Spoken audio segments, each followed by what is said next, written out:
එකක් වයසක කෙනෙක්. ඒත් එකපාරටම ඒ කෙනා මාරු වෙලා අලුත් ලස්සන පිරිපුන් පිනුමක් තියෙන කොල්ලෙක් ලයිට් බිල් බෙදන්න එන්න පටන් ගත්තා.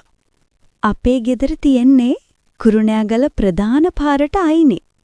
ඉතින් මගේ අම්මයි තාත්තයි දෙන්නම ජොබ් කරන නිසා ඒ දෙන්න සතිය දවස්වල ගෙදර නැහැ. ඒ දෙන්නම එද්දී රෑ 7-8 වගේ වෙනවා. ඔන්න ඔය අවස්ථාව නිසා තමා මායි මේ ලයිට් බිල් බෙදන්න ආපු අලුත් කෙනයි අතර රහස් බැඳීමක් පටන් ගන්නෙ. දවසක් ලයිට් බිල් බෙදෙන කෙනා අපේ ඉස්සරහ දොරට ඇවිත් තට්ටු කරා. මං ඇහුවා කවුද කියලා.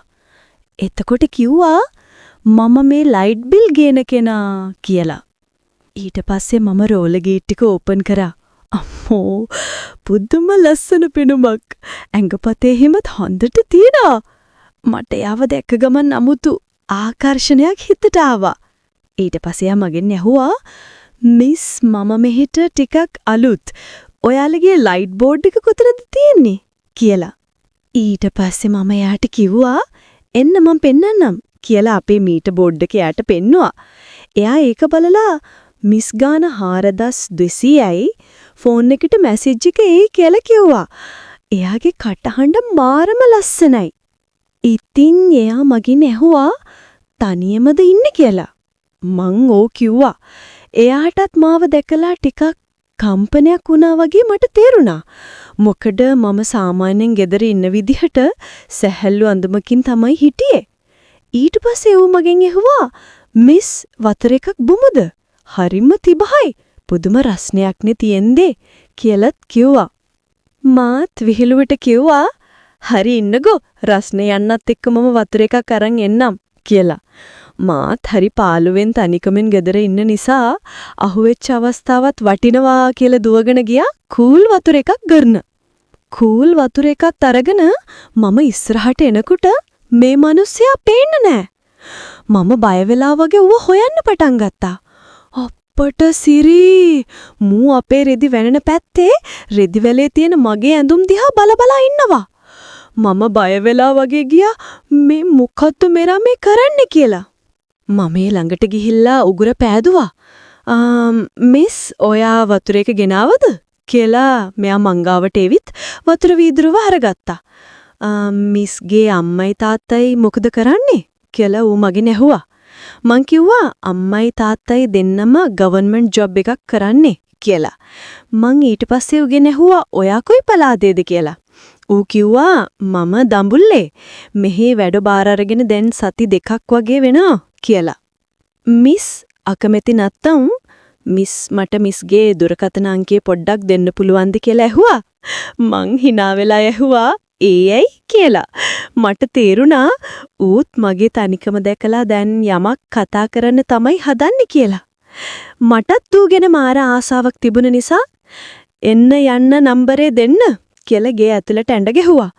"අයි ගෙට යන්නේ මිස්?" කියලා ඌ මගෙන් hina වෙලා ඇහුවා.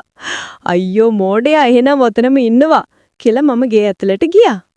විනාඩි 2ක් විතර යනකොට මූත් සාලෙට ආවා. මූ ඇවිල්ලා මාව හොයනකොට මං හිටියේ දොර පිටිපස්සේ. මං එකපාරටම මූගේ ඇතුළට එනකොටම දොර වහලා ලොක් කරලා යතුරු අතට ගත්තා. ඊට පස්සේ මම යතුර ආරක්ෂිතව තියාගත්තා. මූ දැන් බය වෙලා වගේ අහනවා. "මොකද මිස් ඔයා මේ කරන්න යන්නේ?" කියලා. මං hina වෙලා "බය වෙන්න එපානේ. මෙන්න මේ පුටුවෙන් ටිකක් වාඩි වෙන්නකෝ. අපි පොඩ්ඩක් කතා කරමු" කියලා කිව්වා.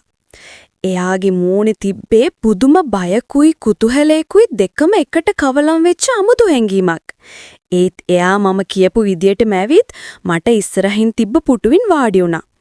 මං දැක්කා එයාගේ ඇස් දෙක තාමත් තියෙන්නේ මගේ දිහා නෙවි. මම යතුරු තියාගත්ත තල දිහා කියලා. මං කටකොනකින් hina වෙලා "මොකද හොයන්නේ? යතුරු නැති වෙයි කියලා බයද?" කියලා ඇහුවා. එයා ගැස්සිලා වගේ මගේ දිහා බැලුවා. "අනේ නෑ මිස්.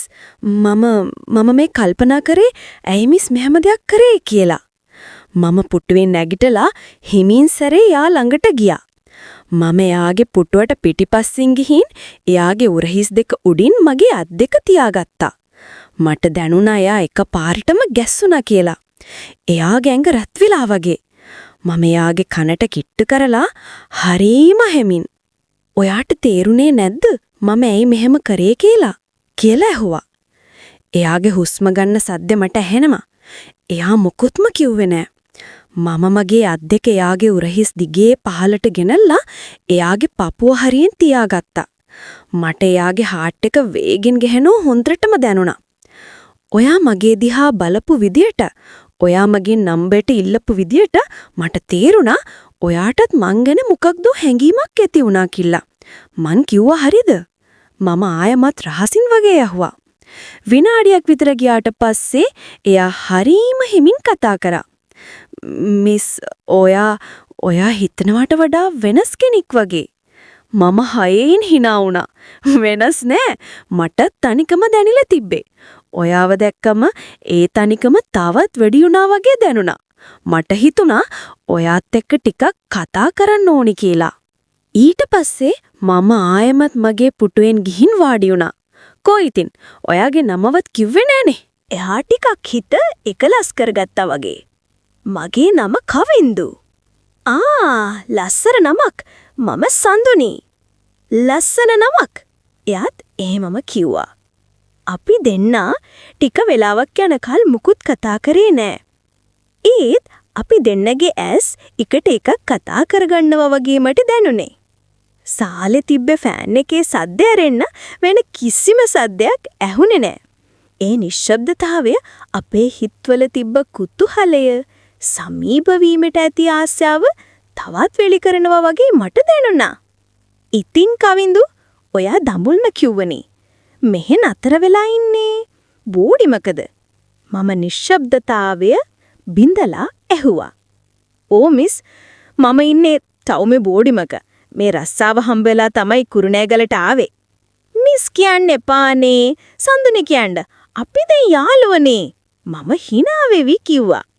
එයාගේ මූණටත් ලස්සන හිනාවක් ආවා. "හරි, සඳුනි." එයා මගේ නම කියපු විදිහට මගේ ඇඟි සෙනෙහසක් දෙනුණා.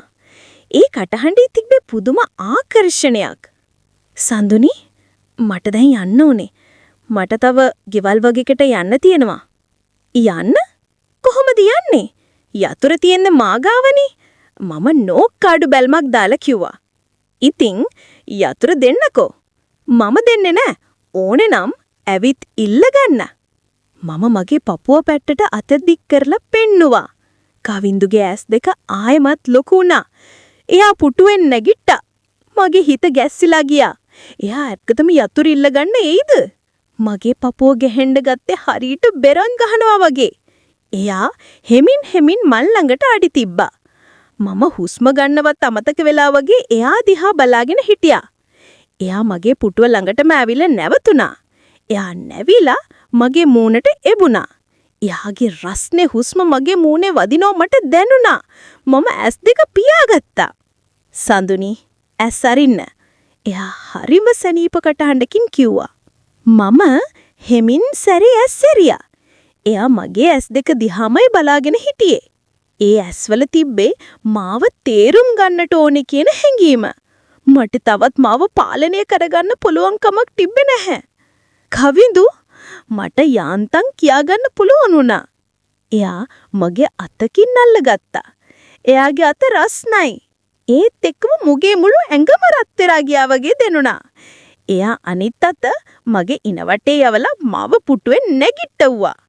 මම කිසිම විරුද්ධත්වයක් නැතුව එයාට තුරුළු වුණා. "මට යතුරු ඕනේ නෑ සඳුනි. මට ඔබේ ආදරයයි ඕනේ." එයා මගේ කොණ්ඩේ අතරින් ඇඟිලි යවමින් කිව්වා. ඊ වචන ටික ඇහුනම මට දැනුනේ මම මේ ලෝකෙ නෙවෙයි වෙන කොහේ හරි පාවෙනවා වගේ. කාලයක් තිස්සේ මගේ හිතේ තිබ්බ තනිකම, පාළුව එක මොහොතින් දිය වෙලා ගියා. මම තවත් යාට කිට්ටු වුණා. අපේ හුස්ම එකට පැටළුණා. යා හෙමින් ආදරෙන් මගේ තොල් සෙපගත්තා. ඊ මොහොත හරියට කාලයක් තිස්සේ නියඟෙන් වේලිලා ගියපු පොළවට පළවෙනි වහින බිඳුව වැටුණා වගේ. මගේ මුළු හිතම මුළු ඇඟම සනීප හැඟීමකින් පිරීලා ගියා. අපි දෙන්න අතර තිබුණු දුර සම්පූර්ණයෙන්ම නැති වෙලා ගියා. එළියේ තිබ්බ රස්නේ අපිට අමතක වෙලා අපේම සෙනෙහස තුළ අපි තනි වුණා.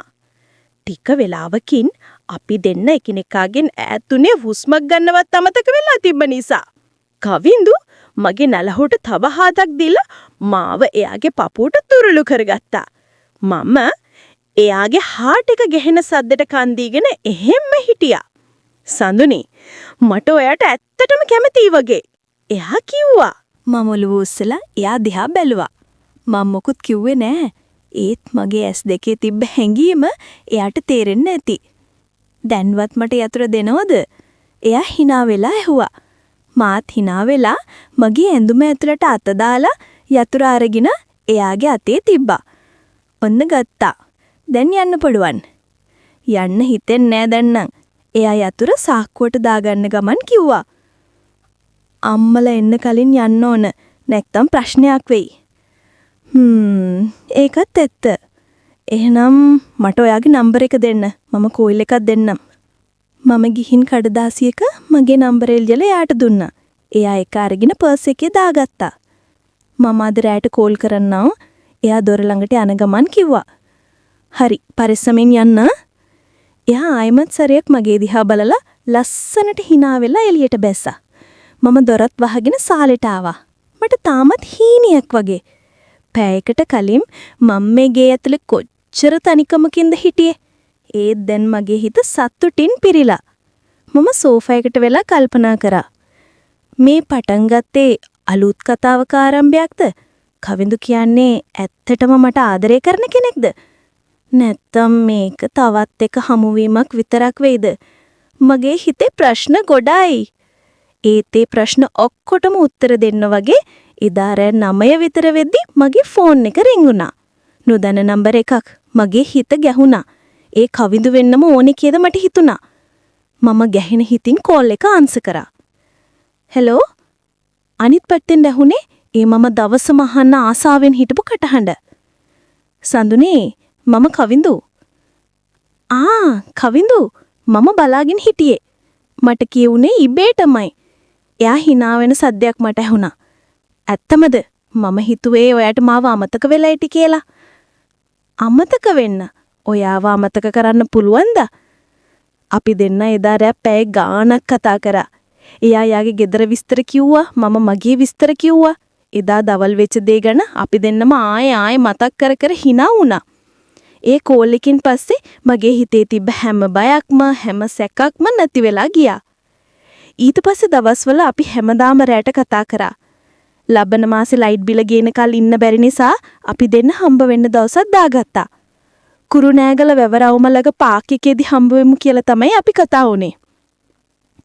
මම එදා හරිම ආසාවෙන් ලෑස්ති වෙලා ගියා. කවිඳු මට කලින් ඇවිල්ලා බංකුව එක වාඩි වෙලා හිටියා. එදා වැඩ ඇඳුමෙන් නෙවෙයි ටී-ෂර්ට් එකකුයි ඩෙනිමකුයි ඇඳලා එයා තවත් ලස්සන වෙලා හිටියා. එදා අපි ගොඩාක් දේවල් කතා කරා. අපි දෙන්නගේ ආසාවල්, හීන හැමදේම. එයා මගේ අතින් අල්ලගෙන කිව්වා, "සඳුනේ, මට ඔයාට ඇත්තටම ආදරේ. මේක නිකම්ම ආකර්ෂණයක් නෙවෙයි" කියලා. ඒ වචන ටික මගේ හිතට ගෙන ආවේ පුදුම සතුටක්. කාලෙකට පස්සේ මගේ හිතට ආදරයක් දැනිලා තිබුණා. අපේ සම්බන්ධය එහෙම රහසින්ම ගලාගෙන ගියා. එයා ලයිට් බිල ගේන දවසට අපේ ගෙදර එනවා. අනිත් දවස්වලට අපේ එළියේදී හම්බ වෙවුණා. හැමදේම හීනයක් වගේ ලස්සනට සිද්ධ වුණා. ඒත් එක දවසක් ලොකු ප්‍රශ්නයක් වෙන්න ගියා. එදත් ලයිට් බිල ගේන දවසක්. කවිඳු ඇවිල්ලා අපි සාලේ කතා කර කර ඉන්නකොට එක පාරටම මට තාත්තගේ බයික් එකේ සද්දයක් ඇහුණා. මගේ ඇඟම සීතල වෙලා ගියා. තාත්තා කවදාවත් මෙච්චර කලින් ගෙදර එන්නේ. අනේ කවිඳු, තාත්තා එනවා. ඉක්මනට හැංගෙන්න. මම කලබලෙන් කිව්වා. කවිඳුත් බය වුණා. එයාට දුවන්න තැනක් තිබ්බේ නෑ. මම ඉක්මනට එයාව මගේ කාමරයට තල්ලු කරලා ඇඳ යටට යන්න කියලා දොර වහගත්තා. මම සාලෙට එනකොටම තාත්තා දොර අරගෙන ඇතුළට ආවා. "ආදුවේ, අද වැඩ ටිකක් කලින් ඉවර වුණා." තාත්තා කිව්වා. මම hina වෙන්න උත්සාහ කරත් මගේ හිත ගැහෙන එක නවත්ත ගන්න බැරි වුණා. තාත්තට මගේ වෙනස තීරුණාද මන්දා? "මොකද දුවේ, මූණ ඇඹුල් කරන් කවුරු හරි ආවද?" තාත්තා ඇහුවා. "නෑ තාත්තේ, මම මේ නිකම් හිටියේ." මම බොරුවක් කිව්වා. වාසනාවකට තාත්තා ඒක වැඩිය ගණන් ගත්තේ නැතුව එයාගේ කාමරයට ගියා. මම හිමින් සැරේ මගේ කාමරේ දොර ඇරලා බැලුවා. කවිඳු ඇඳ යටේ ඉඳන් දාඩිය පෙරාගෙන මගේ දිහා බලාගෙන හිටියා. මම යාට හිමින් එන්න කියලා සයින් කරලා කුස්සිය පෙත්තේ පිටපස්ස දොර හිමින් ඇරලා දුන්නා. එයා හොරෙන්ම එළියට පැනලා තාප්පෙන් පැනලා තමයි එදා ගියේ. එදා රෑ මට නිින්ද ගියෙත් නෑ. අපි කොච්චර ලොකු අවදානමක්ද මේ අරන් තියන්නේ කියලා මට තේරුණේ එදා. එදා රෑ කවිඳු කෝල් කරා. සඳුනි මට සමා වෙන්න. මම නිසා ඔයා අමාරුවේ වැටෙන්න ගියා. ඔයාගේ වැරද්දක් නෙවෙයි කවිඳු. මේක අපේම වැරද්දක්. අපි මොකද කරන්නේ සඳුනි? මට ඔයාව නැති කරගන්න බෑ. මටත් බෑ කවිඳු. එදා අපි තීරණයක් ගත්තා. මේ විදිහට රහසින් හම්බ වෙන එක භයානකයි. අපේ ආදරේ ඇත්තක් නම් අපි ඒක අපේ දෙමව්පියන්ට කියන්න ඕනි කියලා අපි තීරණය කරා. ඒකට තව ටික කාලයක් යයි. ඒත් එතකල් අපි දෙන්නා ඉවසීමෙන් පරිස්සමෙන් ඉන්න ඕනි කියලා අපි දෙන්නම තීරුම් ගත්තා. එදායින් පස්සේ අපේ ආදරේ තවත් ශක්තිමත් වුණා. ඒක නිකන් ආකර්ෂණයක් නෙවෙයි, ජීවිතේ ඕනම ප්‍රශ්නයකදී එකට ඉන්න පුළුවන් මානසික බැඳීමක් බවට පත් වුණා. ගෙදරට හොරෙන් පටන් ගත්ත ඒ රහස් සම්බන්ධය ජීවිත කාලෙටම එකට ඉන්න පොරොන්දුවක් වෙනකල් දුරදිග ගිහින් තිබුණා. මම දන්නවා අපේ ඉස්සරහට තව ප්‍රශ්න එයි කියලා. ඒත් කවිඳු මගේ ළඟ ඉන්නකල් ඕනම ප්‍රශ්නයකට මුහුණ දෙන්න මට පුරුවන් කියලා මගේ හිත කිලුවා. ඒ රහස් ප්‍රේමයේ ආරම්භය විතරයි කියලා මට හිතුණා.